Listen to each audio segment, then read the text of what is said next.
మాటల్లోనికి మనం వెళ్ళిపోదాం.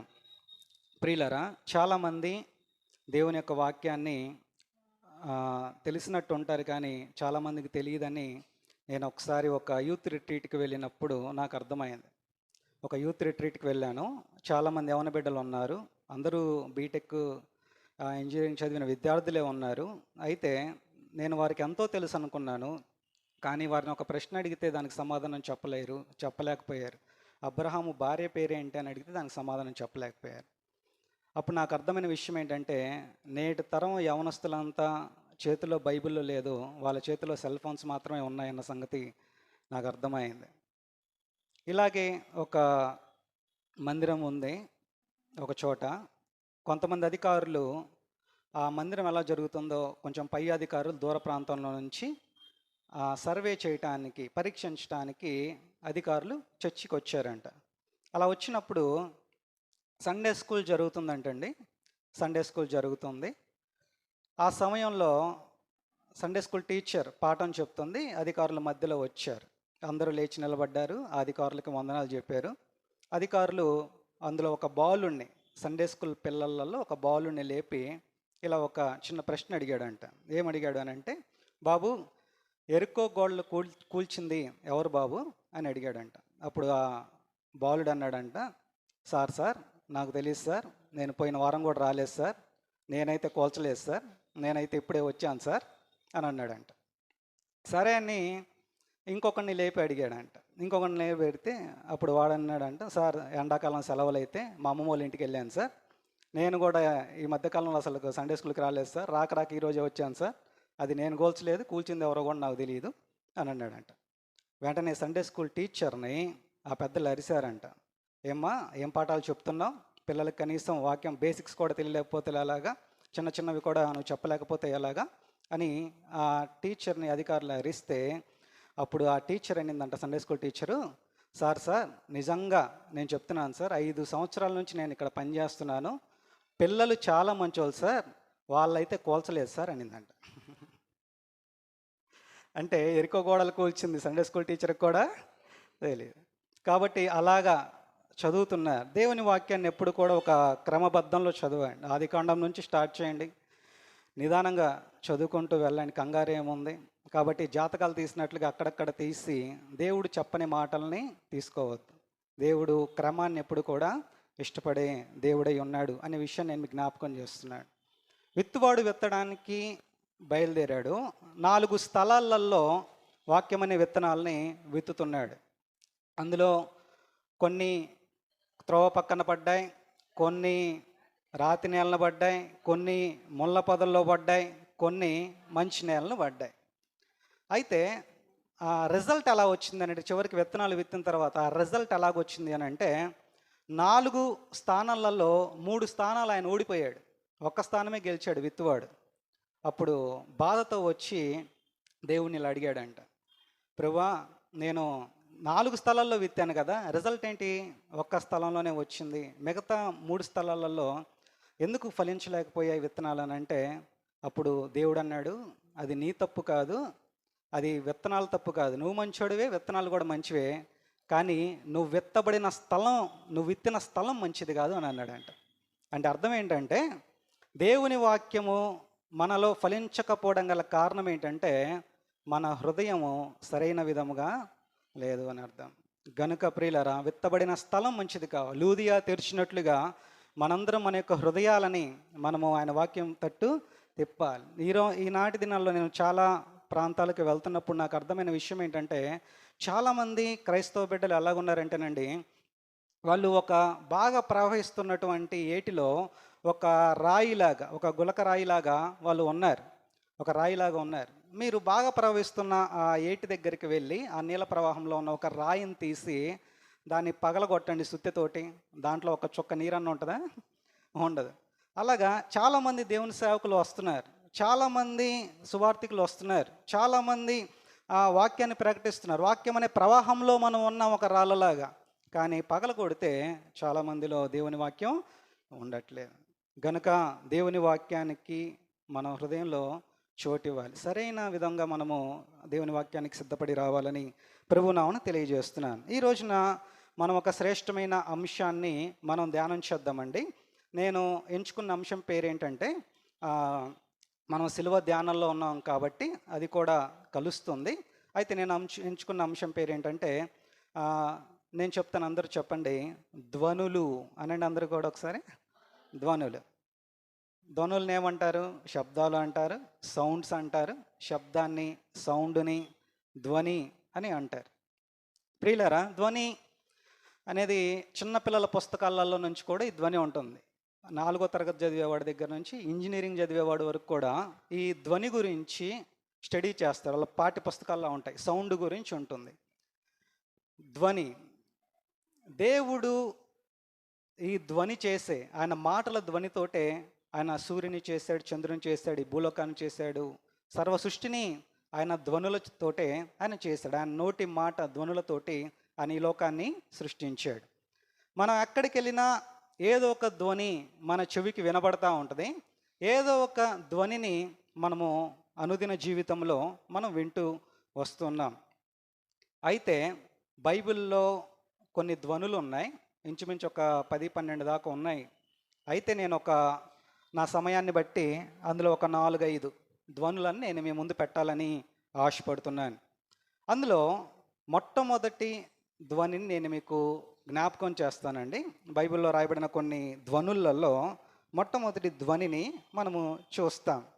అందులో యోబు గ్రంథము 37వ అధ్యాయము, యోబు గ్రంథము 37వ అధ్యాయము 5వ వచన భాగంలో, దేవుడు ఆశ్చర్యముగా ఉరుముధ్వని చేయును, మనము గ్రహింపలేని గొప్ప కార్యములు ఆయన చేయును. ఏం ధ్వని అండి ఇక్కడ రాయబడింది? ఉరుముధ్వని. దేవుడు ఆకాశంలో ఒక ధ్వని పడుతుంది. ఆ ధ్వని ఎవరు చేస్తారు అని అంటే దేవుడే చేస్తున్నాడు. దీనిని ఉరుముధ్వని అని అంటారు. అయితే ఈ ఉరుము ధ్వని చేసినప్పుడు అంట, కింద మాటలో రాయబడి ఉంటుంది, మనం గ్రహింపలేని గొప్ప కార్యములు ఆయన చేయను. ఉరుము ధ్వని ఏం చేస్తాయి అని అంటే, మనం గ్రహింపలేని కార్యాలను చేస్తాయి. ఇది దేవుని యొక్క ఆశ్చర్య కార్యాలకి, దేవుడు చేసే గొప్ప కార్యాలకి ఈ ధ్వని సాదృశ్యంగా ఉంది. మీరు ఇంటికి వెళ్ళిన తర్వాత ఈ అధ్యాయం అంతా చదవండి. ఈ ధ్వని పుట్టినప్పుడు అంట, తర్వాత చీకటి కమ్ముతుంది, తర్వాత వర్షం వస్తుంది, పెద్ద పెద్ద తుఫాను గాలులు వస్తాయి. వాటికి అడవి మృగాలు వెళ్ళి వాటి గుహలల్లో దాక్కుంటాయి. అంటే ఈ ధ్వనితోటి దేవుడు ఏం చేస్తాడు అని అంటే, ఆయన సృష్టి మొత్తాన్ని కదిలిస్తాడు. చిన్న చిన్న పురుగుల సైతం, పెద్ద పెద్ద అడవి మృగాల సైతం ఆయన వాటి యొక్క హృదయాలని, వాటి యొక్క మనస్సులను ఆయన త్రిప్పుతాడు. ఇది ఉరుము ధ్వని. ఇది గొప్ప కార్యాలు, ఆశ్చర్య కార్యాలు చేసే ధ్వని. దేవుని యొద్దకు మనం వస్తే, దేవుని యొక్క పాదాల చెంత మనము నిలవబడగలిగితే, దేవుడు సన్నిధిలో మనం ఉండగలిగితే, దేవుడు మనం గ్రహింపలేని గొప్ప కార్యాలు చేస్తాడు. అందుని బట్టి బైబిల్లో ఒక మాట రాయబడి ఉంది, మనం అడుగు వాటన్నిటికంటే, నువ్వు ఊహించు వాటన్నిటికంటే నువ్వు అత్యధికంగా చేయ శక్తి గల దేవుడు అని బైబిల్లో రాయబడి ఉంది. కనుక ప్రియులారా, దేవుడు గ్రహింపలేని గొప్ప కార్యాలు ఆయన చేస్తాడు. అది మన ఊహలకి అందం, అది మన ఆలోచనలకి అందం. మన ఆలోచనలు వేరు, ఆయన ఆలోచనలు వేరు. మన ఊహలు వేరు, ఆయన ఊహలు వేరు. మన తలంపులు వేరు, ఆయన తలంపులు వేరు. భూమికి ఆకాశముకు ఎంత ఉన్నతమైనదిగా ఉందో, నీ తలంపులు నా తలంపులు మీకంటే అంత ఉన్నతముగా ఉన్నది అని దేవుని వాక్యము తెలియజేస్తోంది.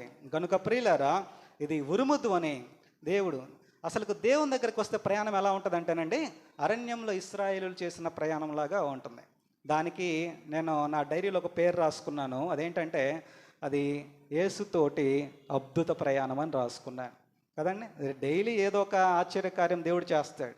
ఎర్ర సముద్రాన్ని చీల్చాడు, బండ నుంచి నీళ్ళను తెప్పించాడు, ఆకాశం నుంచి మన్నాను కురిపించాడు.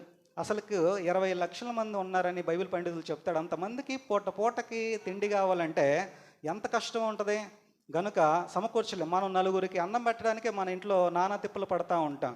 అలాంటిది మోషే దాదాపు కొన్ని లక్షల మందికి ఆహారాన్ని సమకూర్చాడు అని అంటే, అది దేవుడు చేసిన ప్రతి దినం దేవుడు వారి జీవితంలో చేస్తున్న ఉరుము ధ్వని అని నేను మీకు జ్ఞాపకం చేస్తున్నాను. కనుక ఈ ధ్వని, నువ్వు దేవుని దగ్గరికి వస్తే దేవుడు ఈ ధ్వనులను నీ జీవితంలో పుట్టిస్తాడు. ఆయన మనం గ్రహింపలేని గొప్ప కార్యాలను ఆయన చేస్తాడు. ఇది ఉరుము ధ్వని.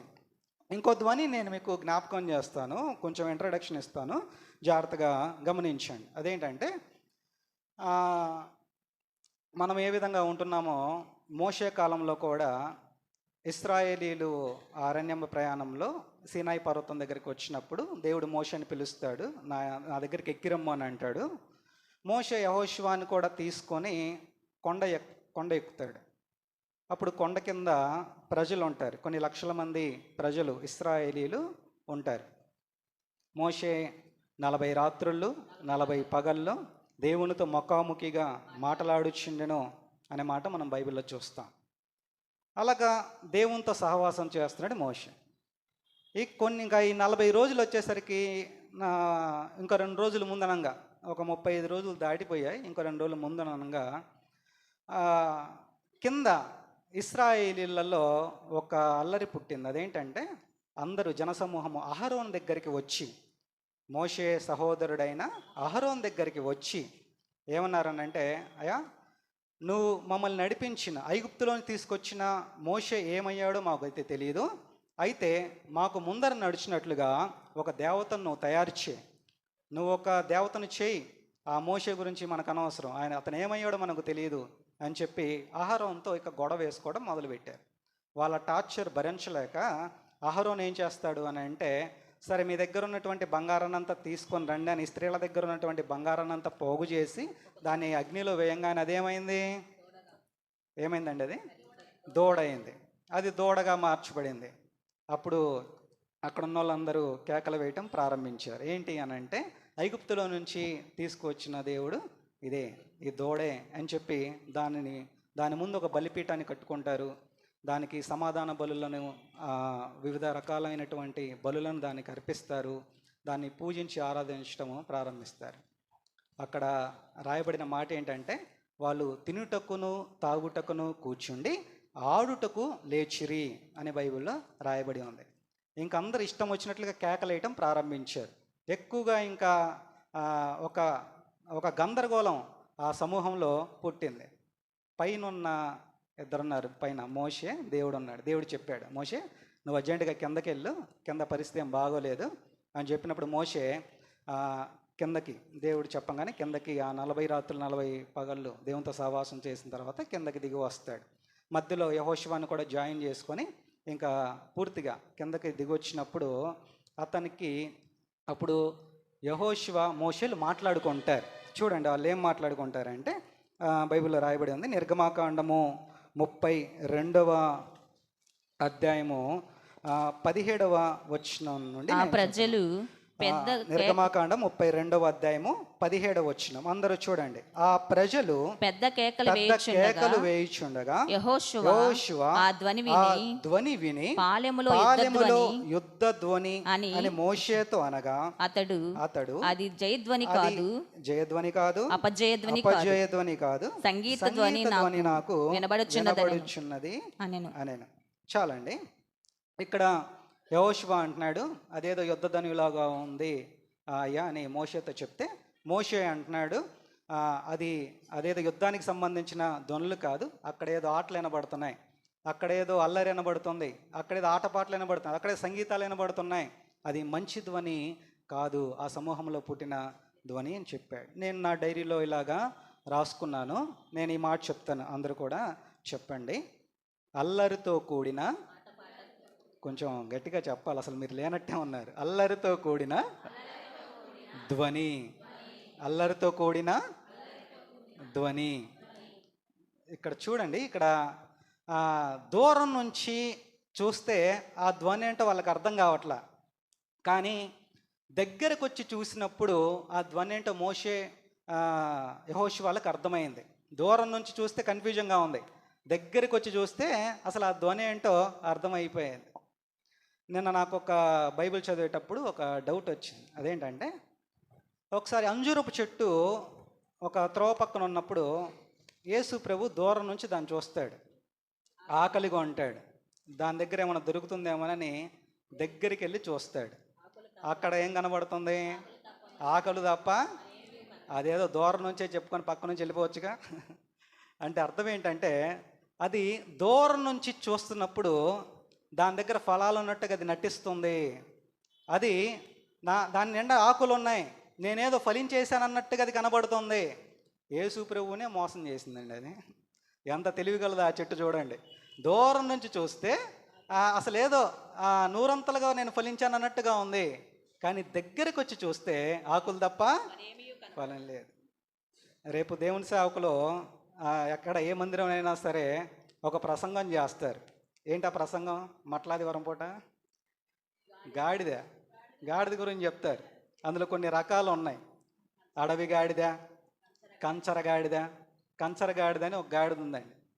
అది దూరం నుంచి చూస్తే గుర్రంలా కనబడుద్ది అంట, దగ్గరికి వచ్చి చూస్తేనే దాన్ని గాడిద అని అర్థమైద్దంట. అలాగా చాలామంది దూరం నుంచి చూసినప్పుడు అదే సామెత ఉందండి, దూరపు కొండలు నునుపు అన్నట్టుగా దూరం నుంచి చూస్తే బాగానే ఉంటుంది, దగ్గరికి వెళ్ళి చూస్తే అసలు నిజస్వరూపం ఏంటో బయటపడతాం. వీళ్ళకి దూరం నుంచి చూసినప్పుడు ఆ ధ్వని ఏదో లాగా కనబడుతుంది, కానీ దగ్గరికి వచ్చి చూసినప్పుడు అది ఒక అల్లరితో కూడిన ధ్వనిలాగా అది కనబడుతుంది. జనులు కూర్చుండి తినుటకును తాగుటకును ఆరుటకు లేచారని దేవుని వాక్యం తెలియజేస్తుంది. అది అల్లరితో కూడిన ధ్వని. మీరంటారు ఆ ధ్వని సంగతి మనకెందుకయ్యా అంటారేమో. వస్తున్నా మీ దగ్గరికి. ఆ ధ్వనులు మన దగ్గర ఉన్నాయి, ఆ ధ్వనులు మన వీధులలో ఉన్నాయి, ఆ ధ్వనులు అల్లరితో కూడిన ధ్వనులు మన ఇళ్లల్లో ఉన్నాయి. మనం అసలు ఆ ధ్వనులలో మనమే ఆరంభిస్తున్నామేమో, ఆ ధ్వనికి మనమే స్విచ్ ఆన్ చేస్తున్నామేమో. ఒకసారి మన హృదయాలను మనము పరీక్షించుకుందాం. అది అల్లరితో కూడిన ధ్వని. మాది చిన్న పల్లెటూరు అండి, ప్రకాశం జిల్లాలో. నీళ్లు లేని ప్రాంతం, కరువు ప్రాంతం. నీళ్ళ ట్యాంకర్ వారానికి ఒకసారే వస్తుంది.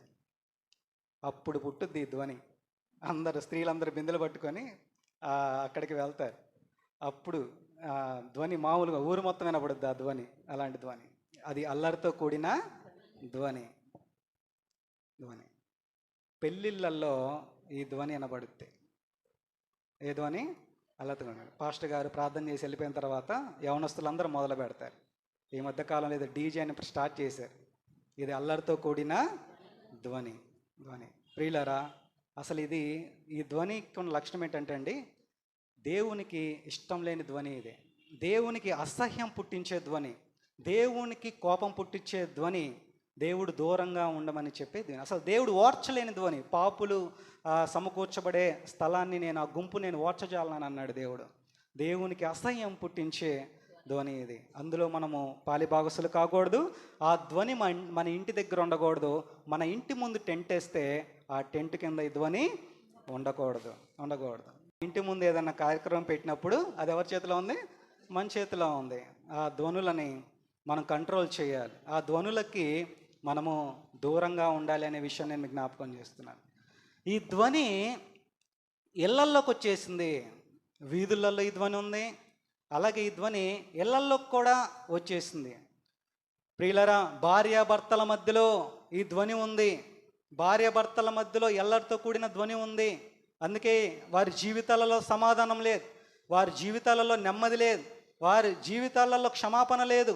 వారు ఒక హృదయంలో గందరగోళమైన ధ్వనులతో భార్యాభర్తలు సతమతం అవుతున్నారు. ఇంటికి వెళ్తే చాలు ఆ ఇంట్లో నుంచి భార్యాభర్తల ధ్వని మనకి వినబడతా ఉంది.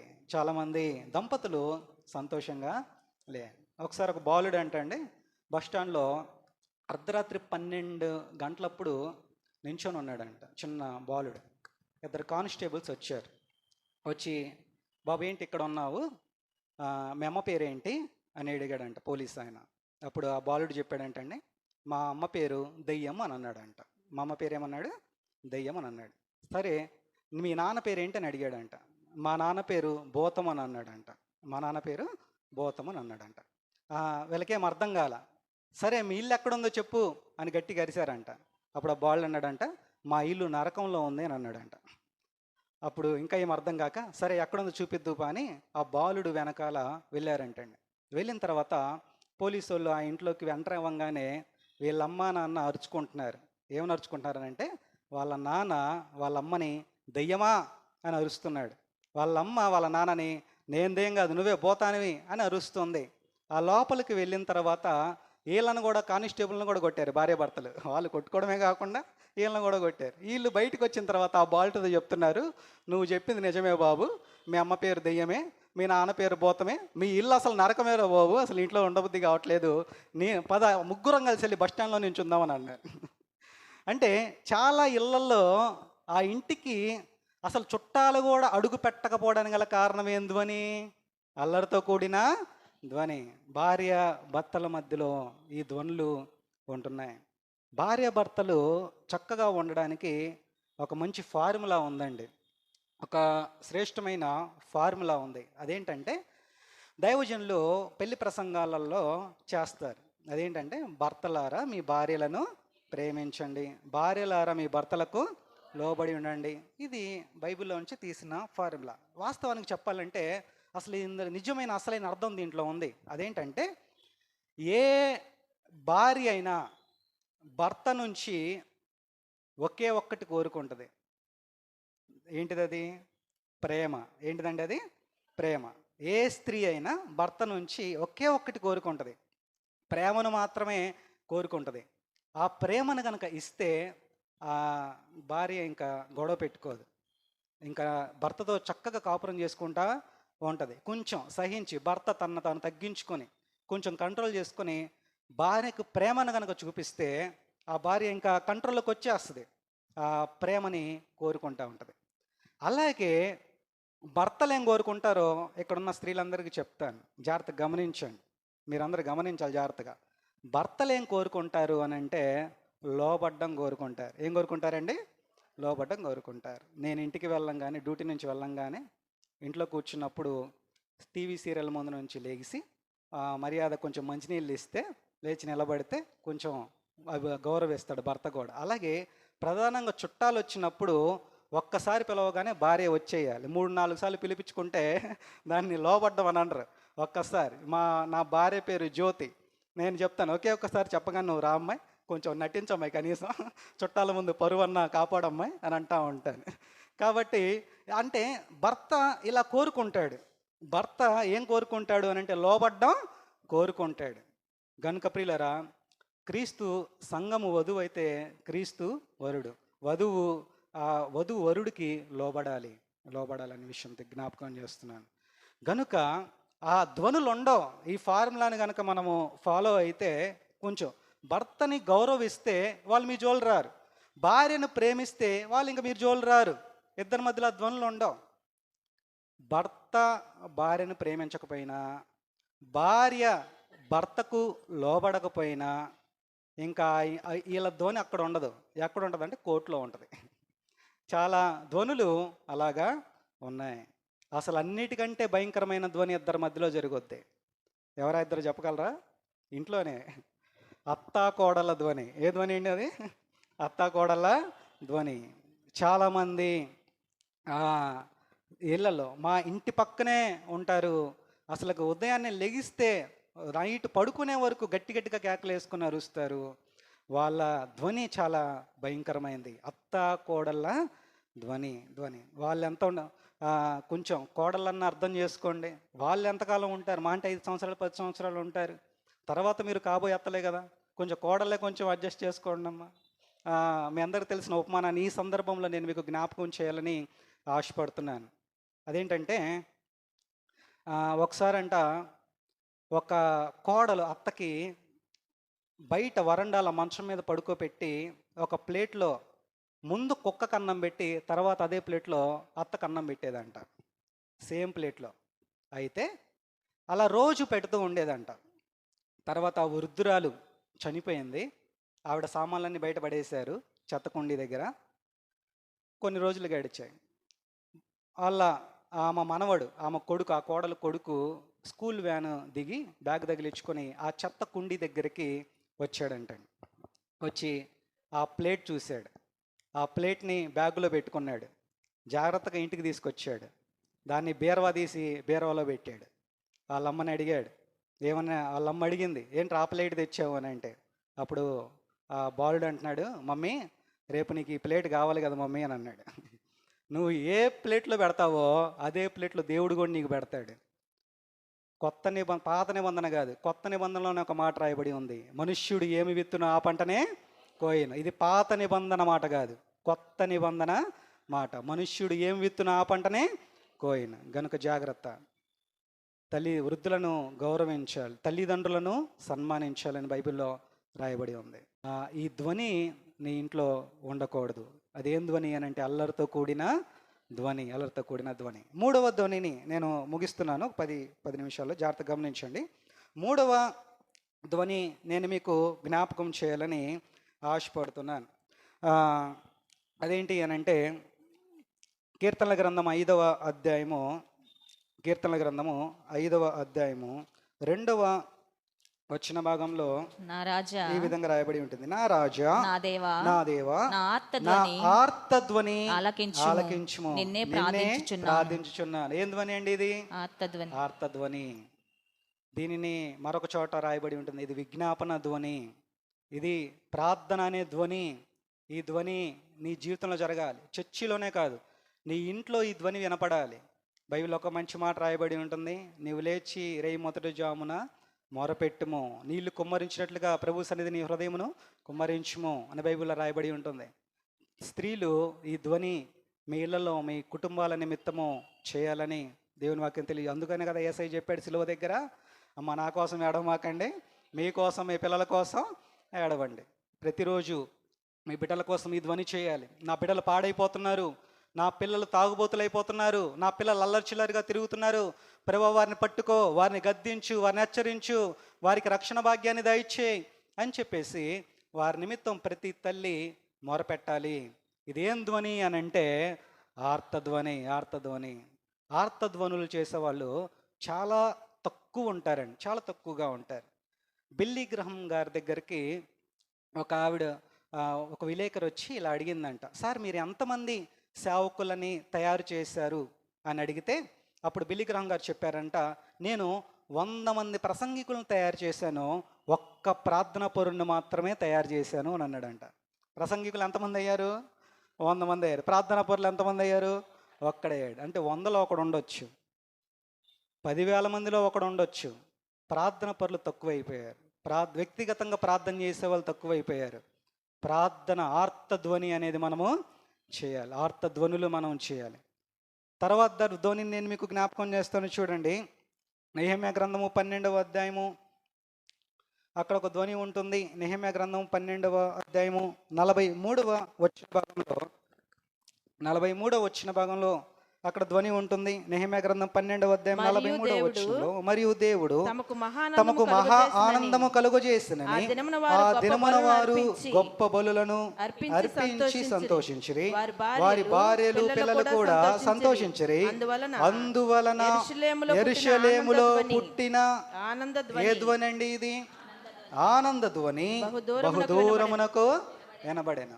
చిన్న ఇంట్రొడక్షన్ ఇస్తాను, ఇక్కడ జాగ్రత్తగా గమనించాను. అదేంటంటే యాక్చువల్గా అక్కడ దేవాలయం అనేది లేదు, యెరూషలేము లేదు. శత్రువులు కూల్చేశారు, దేవాలయాన్ని కూడా పడిగట్టేసేసారు.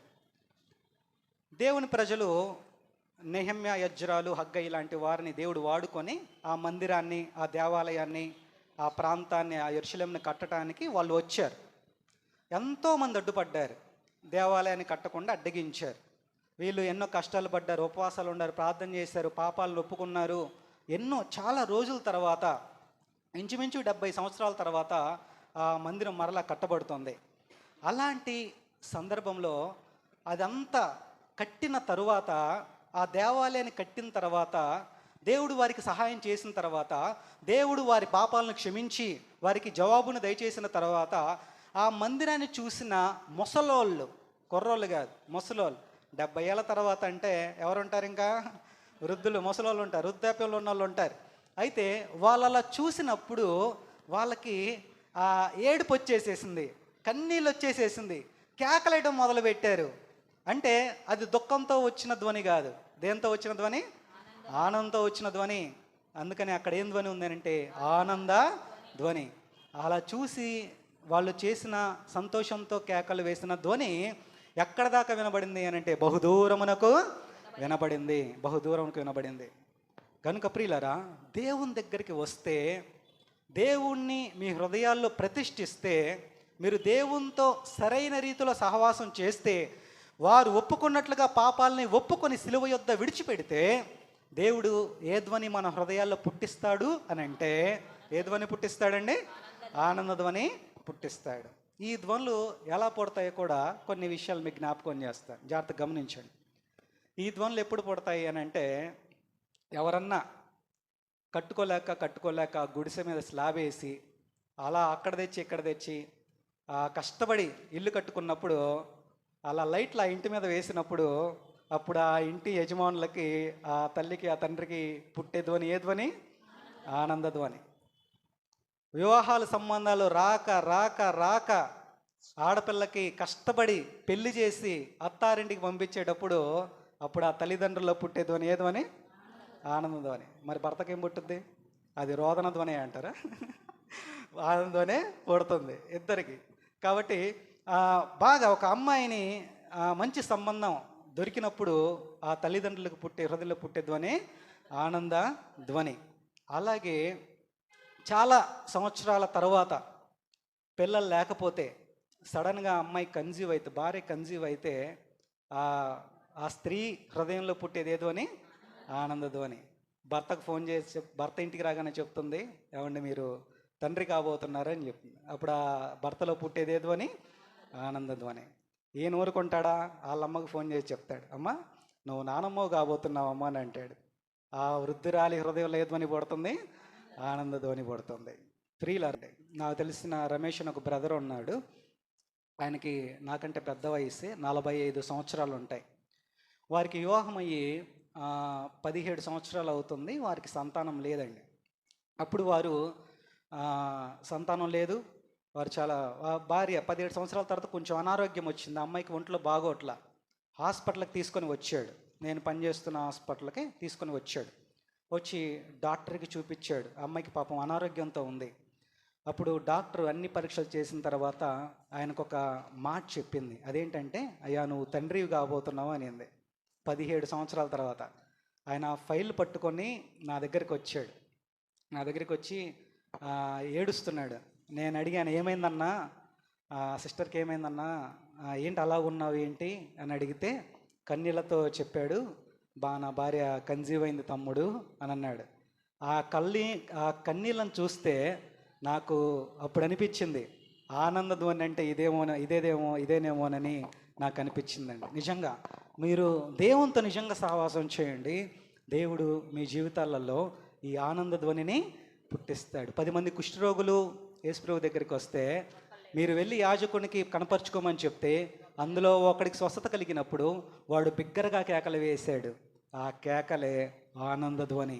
కుష్ఠరోగం పోయింది, ఆనందధ్వని చేశాడు. యాయిరు కుమార్తెని, యేసుప్రభు చనిపోయిన అమ్మాయిని, ఇంకా లేదనుకున్న అమ్మాయిని, 12 సంవత్సరాలు ఆ బాలికని పోగొట్టుకున్న తండ్రి వేదన పడి కన్నీళ్లతో హృదయంలో వేదన పడితే, యేసు వచ్చి ఆమె చేయి ముట్టంగానే చిన్నదానా లెగు అని చెప్పినప్పుడు, ఆ చిన్నది లేచి బ్రతికినప్పుడు, ఆ బ్రతికిన ఆ పాపను చూసి ఆ యాయిరుకి హృదయంలో పుట్టిన ధ్వని ఏం ధ్వని? ఇది ఆనంద ధ్వని. దేవుడు ఏం చేస్తాడు అని అంటే, మన అనుదిన జీవితంలో ఆనంద ధ్వని ఆయన కలుగజేస్తాడు. కనుక ప్రియులారా, ఆనందధ్వని మన జీవితాల్లో ఆయన దయచేస్తాడు. నిజంగానే దేవునితో సహవాసం చేస్తే మన అనుదిన జీవితంలో, అసలు యేసు ప్రభు 33.5 సంవత్సరాలు ఆయన ఈ లోకంలో సంచరించినప్పుడు, ఆయన 3.5 సంవత్సరాలు ఒక అద్భుతమైన పరిచయం చేసినప్పుడు, ఆయన అడుగుపెట్టిన ప్రతి వీధిలో ఆనందధ్వనే, ఆయన అడుగుపెట్టిన ప్రతి ఇంట్లో ఆనందధ్వనే. జక్కయ్య సంతోషంతో చేర్చుకున్నాడు, అదొక ఆనందధ్వనే. పేతురు దోణిలోకి యేసుప్రభు వచ్చాడు, విస్తారమైన చేపలు పట్టాయి, అప్పుడు పేతురు హృదయంలో ఆనందధ్వనే. యేసయ్య ఎక్కడికి వస్తే అక్కడ ఏ ధ్వని పుట్టుద్దండి? ఆనందధ్వని పుడుతోంది. కనుక ఈ ధ్వనిని అనుభవించాలి, యేసుప్రభుని మన హృదయంలో చేర్చుకోవాలి. ఇదే ధ్వని అని అంటే ఆనంద ధ్వని. ఆఖరి మాట చెప్పి నేను ముగించేస్తున్నాను, జాగ్రత్తగా గమనించండి. ప్రకటన గ్రంథం మొదటి అధ్యాయము ప్రకటన గ్రంథము 1వ అధ్యాయము 10వ వచన భాగంలో, ప్రభువు దినమందు 10వ వచనంలో, ప్రభువు దినమందు ఆత్మవశుడై ఉండగా బోరధ్వని వంటి గొప్ప స్వరము. చాలండి. ఏ ధ్వని అంటే ఇది? బోరధ్వని. మీరు తర్వాత చదువుకోండి. ఇక్కడ చదవాల్సిన అవసరం లేదు. ఈ ప్రకటన గ్రంథం 8వ అధ్యాయం 6వ వచనంలో 7 బోర్లు అక్కడ మనకి కనబడతాయి. ఇదేం ధ్వని అని అంటే బోరధ్వని. బోరధ్వని ప్రియులరా, ఇది బోరధ్వని. బోరధ్వని బోరధ్వనులని బైబిల్లో చాలా రకాలుగా వాడారు, కానీ ఈ ప్రకటన గ్రంథంలో రాయబడిన బోరధ్వనులు మాత్రం దేన్ని సూచిస్తున్నాయనంటే యేసు ప్రభువారు మరలా రాబోతూ ఉన్నాడు. ఆయన మరలా ఈ లోకం మీదకి రాబోతున్నాడు. ప్రధాన దూత శబ్దముతోనూ కడబోరతోనూ దూతల సమూహాలతోనూ ఆయన మనుష్య కుమారుడు ఆయన ఈ లోకం మీదకి మరలా తిరిగి రాబోతూ ఉన్నాడు. సువార్తలో 3 భాగాలు ఉన్నాయి. సువార్తలో 3 భాగాలు ఉన్నాయి. ఒకటి క్రీస్తు జననం, రెండవది క్రీస్తు మరణం, మూడవది క్రీస్తు పునరుద్ధానం. కనుక ఈ 2 ఈ 3 యేసుప్రభు నీ కోసం పుట్టాడు, యేసుప్రభు నీ కోసం చనిపోయాడు, యేసుప్రభు నీ కోసం ఆయన మరలా తిరిగి లేచాడు. అయితే ఇంకొకటి రాబోతుంది. అదేంటి అని అంటే బోరధ్వనితో యేసుప్రభు వారు మరలా ఆయన ఈ లోకం మీదకి రాబోతూ ఉన్నాడు. ఇదేం ధ్వని అని అంటే బోరధ్వని. బోరధ్వని బోరధ్వని ప్రియులరా, నేను ముగించేస్తున్నాను. ఒక 2 minutes జాగ్రత్త గమనించండి. యేసుప్రభు ఆల్రెడీ పుట్టాడు, యేసుప్రభు ఆల్రెడీ ఆయన చనిపోయాడు, యేసుప్రభు ఆయన ఆల్రెడీ తిరిగి లేచాడు. ఇంకా మిగిలిందే ధ్వని బోరధ్వని. ఆయన మరలా రాబోతూ ఉన్నాడు. ఈ సత్యాన్ని ఎవరు ఇంకా గ్రహించలేని పరిస్థితిలో ఉన్నారు. అంటే ఎవరు ఇంకా సిద్ధపడలేని పరిస్థితిలో ఉన్నారు. ఆయన రాజ్యం త్వరలో రాబోతోంది. గ్రహింపు లేని సంగతులలో వాళ్ళు ఉన్నారు, గ్రహింపు లేని పద్ధతుల్లో ఉన్నారు. ఇంకా చక్కగా చెప్పాలంటేనండి, చాలామంది గ్రహింపు లేకుండానే పాటలు పాడతారు. పాటలు పాడతారు కానీ ఆ పాటలో ఉన్న అర్థాన్ని వాళ్ళు గ్రహించరు. ఆ పాటలో ఉన్న అర్థాన్ని వాళ్ళు గ్రహించరు. మీకు ఒక పాట నేను మీకు జ్ఞాపకం చేస్తాను. ఒకసారి ఒక చిలుకంట తనకి 4 పిల్లలు పుడితే వాటి రక్షించుకోవటానికి ఆ చిలుక ఒక పాట నేర్పించిందంట. ఏ పాట అంటే వేటగాడు వస్తాడు కాబట్టి వాటిని వలేస్తాడు కాబట్టి వాటిని రక్షించుకోవడానికి వాటికి మాటల రూపంలో చెప్తే వాటికి అర్థం కావు కనుక పాట రూపంలో చెప్పిందంట ఆ చిలుక తల్లి. ఆ తల్లి ఏం చెప్పింది అని అంటే ఇలా నేర్పించింది పాటని. వేటగాడు వస్తున్నాడు జాగ్రత్త, వేటగాడు వస్తున్నాడు జాగ్రత్త అంటే పిల్లలు కూడా పాడుతున్నాయంట, వేటగాడు వస్తున్నాడు జాగ్రత్త అని. తర్వాత వల వేస్తాడు జాగ్రత్త, వల వేస్తాడు జాగ్రత్త అని పిల్లలు కూడా నేర్చుకుంటున్నాయి. వల వేస్తాడు జాగ్రత్త. తర్వాత గింజలు వేస్తాడు జాగ్రత్త, గింజలు వేస్తాడు జాగ్రత్త, అవి కూడా గింజలు పాడుతున్నాయి.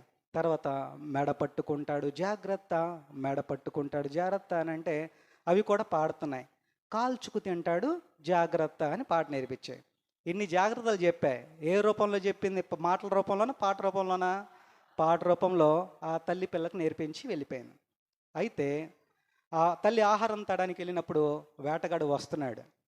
వేటగాడు వస్తున్నప్పుడు ఈ పిల్లలు ఆ వేటగాడిని చూస్తూ పాడుతున్నాయి. వేటగాడు వస్తున్నాడు జాగ్రత్త, వేటగాడు వస్తున్నాడు జాగ్రత్త అని. ఆ తర్వాత ఆవిడ దగ్గరికి వచ్చినప్పుడు గింజలు వేస్తున్నాడు, గింజలు తింటూ పాడుతున్నాయి. గింజలు వేస్తాడు జాగ్రత్త, గింజలు వేస్తాడు జాగ్రత్త. తర్వాత వాడు వల అయిపోతున్నాడు, వలను చూస్తూ పాడుతున్నాయి. వల వేస్తాడు జాగ్రత్త, వల వేస్తాడు. వాడు వేటగాడు చెయ్యి ఇలా పెట్టబోతున్నాడు, వాడు చెయ్యి చూస్తూ పాడుతున్నాయి. మెడబట్టుకుంటాడు జాగ్రత్త అని. తర్వాత ఏం చేస్తాడు? వాడి చేతిలో ఉండంగానే పాడుతున్నాయి. కాల్చుకు తింటాడు జాగ్రత్త, కాల్చుకు తింటాడు. వాడు కాల్చుకొని తింటాడు. దీని భావం ఏంటంటే ఆ పాట అయితే నేర్చుకున్నాయి కానీ పాటలో భావం నేర్చుకోలే. చాలామంది పాడతారు, రాకడ సమయంలో కడుబోర శబ్దంతో యేసును చేరుకునే విశ్వాసం నీకుందని. పాట పాడిన వెంటనే ఇంటిలోకి వెళ్ళి టీవీ ముందు కూర్చుంటారు. పాట పాడిన ఏమీ సిద్ధపడదు. అంటే చాలామంది పాడుతున్నారు కానీ చిలక పాటలు పాడుతున్నారు. గనుక ప్రియులరా, మనము పాటలను కూడా మనం అర్థం చేసుకొని మన పాటకి మన జీవితానికి సంబంధం ఉండాలి, దానికి తగ్గట్లుగా ఉండాలి. బోరధ్వని త్వరలో రాబోతూ ఉంది, దానికి తగ్గట్లుగా మనము జీవించాలి. ఈ బోరధ్వని వినబడినప్పుడు అండి జాగ్రత్త గమనించండి, అధికారులందరూ తమ ధ్వనులను ఆపేస్తారు. అధికారులందరూ తమ ధ్వనుల్ని ఆపేస్తారు. వచ్చే నెల అంతా ధ్వనులేగా మనకి. ఆ ధ్వనులన్నీ ఆగిపోతాయి. బోరధ్వని రాగానే. ఆ తర్వాత పెద్ద పెద్ద గొప్పవారు కోటీశ్వరులందరూ కొండల్లో గుహలో వెళ్ళి దాక్కుంటారు. అన్యజనులు రొమ్ము కొట్టుకుంటారు, మేమెందుకు ప్రభు వైపు తిరగలేదని. గనుక బోరధ్వని వచ్చినప్పుడు లోకమంతా అల్లకొల్లలంగా ఉంటుంది. బోరధ్వని భరించలేని వాళ్ళు గుండెపోటు వచ్చి చచ్చిపోతారు. ఆ బోరధ్వనికి హార్ట్ అటాక్ వస్తుంది. అయితే ఆ బోరధ్వని కొంతమందికి మాత్రము ఆనందధ్వనిలాగా ఉంటుంది. అదే ప్రభువుతో ఆనుకొని సిద్ధపడిన బిడ్డలకి అది ఆనందధ్వనిలాగా ఉంటుంది. కనుక ఆ బోరధ్వని వచ్చేటప్పుడు నీకు అది ఎలాగా వినపడాలో నీ హృదయాన్ని నువ్వు పరీక్షించుకోవాలి. కనుక ప్రియులారా, బోరధ్వని రాబోతోంది. మనం దేవుని రాజ్యానికి సిద్ధపడాలి. దేవుని సేవకులు చక్కని పరిచయం చేస్తున్నాడని నేను పనిచేసే చోట కూడా వినపడింది. కనుక అట్లాంటి సేవకులు మనం కలిగి ఉన్నప్పుడు మనం దేవుని వాక్యాన్ని మన హృదయంలో అంగీకరించాలి. మన హృదయాలు మనం ప్రభు వైపు త్రిప్పుకోవాలి. కనుక ప్రియులారా, మనము ఒకవేళ ఈ అల్లరితో కూడిన ధ్వనుల్లో ఉన్నామేమో, ఆ ధ్వనులు మనం చేయకూడదు. మన ఇళ్లలో ఆ ధ్వనులు ఉండకూడదు. తర్వాత మనం ఆర్త ధ్వని చేయాలి. ప్రార్థన అనే ధ్వనిని మనం ప్రతిరోజు చేయాలి. ఆ ధ్వని చేస్తే దేవుడు ఏ ధ్వని అని ఇస్తాడు అని అంటే ఆనంద ధ్వని ఇస్తాడు. ఆ ఆనంద ధ్వనిలో కొనసాగుతూ ఒక ధ్వని కోసం సిద్ధంగా ఉండాలి. అదే ధ్వని బోరధ్వని. గనుక ఆ ధ్వని కోసం మనం సిద్ధపడదాం. దేవుడు మన హృదయాలలో, ప్రతి ఒక్కరి జీవితాలలో, మీ అంతరంగాలలో, ఇక్కడున్న ప్రతి ఒక్కరి హృదయాల్లో ఈ ఆనంద ధ్వనులని అనుగ్రహించునుగాక. ఆమె. నాకు అవకాశం ఇచ్చిన దైవజనులకు ప్రత్యేకమైన వందనాలు తెలియజేస్తున్నాను. సమస్త జ్ఞానమునకు మించిన దేవుని సమాధానము యేసుక్రీస్తు వల్ల మీ హృదయములకును మీ తలంపులకును కావలినుగాక. ఆమేన్.